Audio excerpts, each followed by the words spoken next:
বাংলাদেশের সঙ্গে শক্তিশালী প্রতিরক্ষা জোট গঠন করতে চায় পাকিস্তান। দুই দেশের সেনাবাহিনীর এক উচ্চ পর্যায়ের বৈঠকে এ ব্যাপারে আলোচনা হয়েছে বলে জানিয়েছে পাকিস্তানের আন্তঃবাহিনী জনসংযোগ পরিদপ্তর আইএসপিআর। 15 জানুয়ারি এক প্রতিবেদনে এ তথ্য প্রকাশ করেছে পাকিস্তান ভিত্তিক সংবাদ মাধ্যম জিও নিউজ। আইএসপিআর এর বিবৃতি অনুসারে এর আগের বৈঠকে দুই কর্মকর্তা এই মর্মে একমত হয়েছেন যে বাংলাদেশ ও পাকিস্তান ভ্রাতৃপ্রতিম দেশ এবং বহিঃশক্তির প্রভাব থাকা সত্ত্বেও দুই দেশের সম্পর্ক অবশ্যই দৃঢ় থাকবে।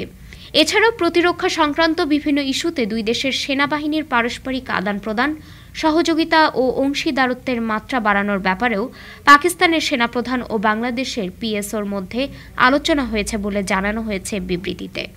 প্রতিবেদন অনুযায়ী বৈঠকে পাকিস্তানের সেনাপ্রধান বলেছেন, দুই দেশের প্রতিরক্ষা বাহিনীর মধ্যকার সহযোগিতাপূর্ণ বিভিন্ন উদ্যোগ ও পদক্ষেপের মাধ্যমেই দক্ষিণ এশিয়া অঞ্চলের নিরাপত্তা ও সীমান্ত সুরক্ষা সম্ভব এবং পাকিস্তান ও বাংলাদেশের বন্ধুত্ব ও অংশীদারত্বপূর্ণ সম্পর্ক উপমহাদেশের সীমান্ত সুরক্ষিত রাখার জন্য খুবই কার্যকর ভূমিকা রাখতে পারে।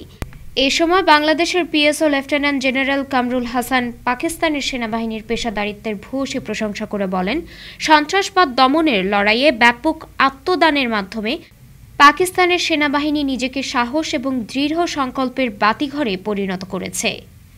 ডেস্ক রিপোর্ট, আজ বার্তা, ঢাকা।